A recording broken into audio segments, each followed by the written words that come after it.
تیسری چیز بھی ماننی ضروری ہے، یہ بڑی سوال انگیز بھی ہے کہ یہ کیوں؟ والملائکہ، یہ بھی مانے کہ ملائکہ بھی ہیں۔ اللہ نے شرط رکھ دی ہے کہ بیر ہونے کی شرط یہ ہے کہ یہ بھی ساتھ مانے کہ ملائکہ تو ہم نے دیکھے نہیں ہیں، ملائکہ کا ہمارے ساتھ انٹریکشن نہیں ہوا ہے، انسانوں کے ساتھ برتاؤ نہیں ہوا ہے، انسانوں نے دیکھے نہیں ہے، نبیوں کو تو چلنے دیکھا تھا۔ اللہ کے بارے میں عقل انسان کا مانتا ہے، نبیوں کے اس کے بارے میں، آخرت کے بارے میں بھی وہی عقل انسان کے اس نتیجے پہ پہنچتا ہے کہ کچھ ہوگا۔ تو یہ ملائکہ درمیان سے کس لیے آ گئے اور وجہ کیا ہے؟ آیا ان کی عقلانیت بھی ہے، انسان کا ذہن اس نتیجے پہ پہنچتا ہے۔ تو ملائکہ کے لیے اس لیے ضروری ہے کہ اللہ نے یہ جو جہان بنایا ہے، جب اس پہ توجہ آپ کریں گے تو اس میں اسباب اور مسببات واضح نظر آتے ہیں۔ ایک چیز کی بات دوسری چیز بنتی ہے، اس سے تیسری چیز بنتی ہے، اس سے چوتھی چیز بنتی ہے، اس سے پانچویں چیز بنتی ہے، مختلف چیزیں مختلف چیزوں سے بنتی ہیں۔ تو نتیجہ یہ ہے کہ ایک اسباب و مسببات کی دنیا ہے، اور ان سب کو ہینڈل کرنے کے لیے کون سی مخلوق ہے؟ آپ کے پیٹ میں کھانا ہضم کون کراتا ہے؟ تو کوئی مخلوق ہے نا۔ کون اس بچے کو بھوک کا بتاتا ہے؟ کون اس کو یہ بتاتا ہے کہ اب رو تاکہ تمہیں دودھ ملے؟ یا یہ ہے کہ جب آدمی کو کوئی اس بچے کو تکلیف ہوتی ہے تو وہ روتا ہے؟ یا دوسرے اتنے کام جہان میں جو ہو رہے ہیں، مٹی کو کون بتاتا ہے کہ اب جو ہے دانہ تم میں آ گیا ہے، اس دانے کو بنانا ہے، اس دانے کو میں جان ڈال کے اس کو کیا کرنا ہے، پانی کا ذرا اس میں بڑھا کر اس کو بڑھنے کے لیے مدد کرنی ہے، طاقت دینی ہے۔ یہ کون کر رہا ہے؟ کون ان سارے مسئلے کو ہینڈل کر رہا ہے؟ بس یہاں کوئی ایک اور مخلوق بھی ہے، اور وہ کیا ہے جی؟ وہ ملائکہ ہیں۔ دوستو کہہ چکے ہیں پہلے قرآن کے مطابق، وَمَا يَعْلَمُ جُنُودَ رَبِّكَ إِلَّا هُوَ، اللہ ہی اپنے سپاہیوں کو جانتا ہے کہ کدھر کدھر اس نے اپنے سپاہی لگا رکھے ہیں، اور یہ سارے کام کون کر رہا ہے؟ یہ سارے سلسلے کون کر رہا ہے؟ یہ بادلوں سے بارش کون برسا رہا ہے؟ یہ پانی کو اوپر کون لے جا رہا ہے؟ یہ کس نے بادلوں کو روکا ہوا ہے؟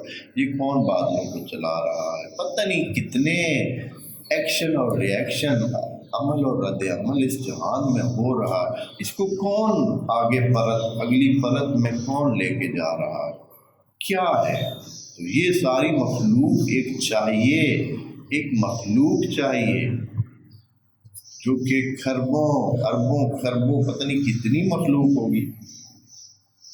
جب اللہ کی مخلوق جو ہمارے سامنے ہے وہ اربوں خربوں میں ہے، تو جو ان کو ہینڈل کرنے والے ہیں وہ کتنے ہوں گے؟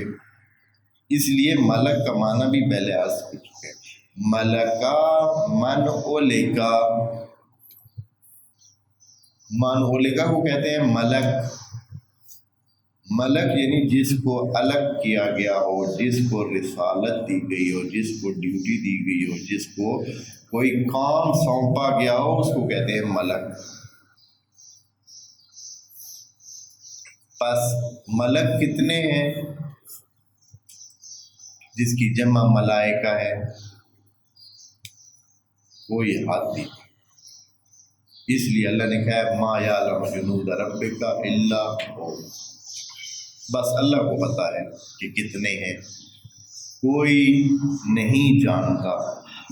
ان کو بھی ماننا پڑے گا۔ بس یہ کیوں کہا ملک ہونے کی؟ کیوں اللہ نے ضروری سمجھا کہ یہ بھی ایمان کا حصہ ہو، اس سافٹ ویئر کا ہو جو آپ کے ذہن کو اور سوچ کو بنانے کا حصہ ہے۔ اس میں سے اللہ پر ایمان، آخرت پر ایمان اور ملائکہ پر ایمان، اس لیے کہ یہ اللہ کے رب العالمین ہونے کی دلیل ہے۔ یہ نہیں کہ اس نے بنایا ہے، آخرت ہوگی، درمیان میں کچھ بھی نہیں، درمیان میں اس کا واسطہ نہیں ہے، نہ ملائکہ کا ذکر کر کے یہ کہنا چاہے کہ وہ رب العالمین ہے۔ یہ نظام کو چلانے کا کام جو ہے وہ ملائکہ کے اس پر ہے، کیونکہ قرآن میں بار بار ملائکہ کو مختلف انداز میں مختلف کاموں میں بتایا گیا ہے کہ یہ کام وہ کر رہے ہیں، یہ کام وہ کر رہے ہیں، اور عرش رب کو حامل کرنے والے ہیں، یعنی اس کائنات کے انتظام کو وہ سنبھالنے والے ہیں، وہ اتنے ہیں اور اتنے ہیں اور اس طرح کے ہیں، مختلف کام ان کے بتائے گئے ہیں۔ تو یہ وہ ملائکہ ہیں۔ پس ملائکہ پر ایمان خدا کی ربوبیت اور خدا کے رب العالمین ہونے پر ایمان ہے۔ جب رب العالمین پر اعتماد ہوگا یعنی ایمان ہوگا تو اللہ کی تمام صفات اس میں آ جاتی ہیں، اس لیے کہ جو رب ہوتا ہے، رب ہونے کے لیے شرط ہے کہ خالق ہو۔ رب ہونے کے لیے شرط ہوتی ہے، کیونکہ جو خالق نہیں ہے وہ رب نہیں ہو سکتا ہے۔ رب ہوگا تو خالق ہونا ضروری ہے۔ جو خالق ہو تو اس کے لیے ضروری ہے کہ وہ عالم بھی ہو، مرید بھی ہو، مدرک بھی ہو۔ جب یہ تین ہوں گی تو اس کو حی ہونا بھی لازمی ہے، حی ہونا بھی اس کا لازمی ہے۔ اور حی ہو تو کیا ہے جی، اور کیا رہتا ہے؟ اس سے پہلے اس کا واحد ہونا بخود لازم آتا ہے، اس لیے کہ پھر وہ نہیں تو محتاج بن جاتا ہے۔ بس اللہ ہونے کے لیے شرط ہے، یہ ساری پٹی جو ہے نا شرط ہے۔ رب العالمین کسی کو آپ کہتے ہیں تو حتماً اس کو پھر اللہ بنائیں گے تو وہ رب العالمین بنے گا، نہیں تو نہیں بن سکتا ہے۔ اور اللہ جو ہے وہ دو نہیں ہو سکتے ہیں، ایک ہوگا، بس ایک ہی رب ہوگا، ایک ہی اللہ ہو سکتا ہے۔ اس لیے کہ اگر دو ہوں تو پھر حتماً کیا ہوں گے؟ وہ محتاجی لازم آتی ہے اور خرابی لازم آتی ہے، اور جیسے کہ قرآن میں یہ اس کی طرف ابھی ہم نہیں جاتے ہیں۔ پس والملائکہ، پس ایمان رکھے کہ کوئی ملائکہ بھی ہیں جو اللہ کے اس نظام کو کیا کر رہے ہیں؟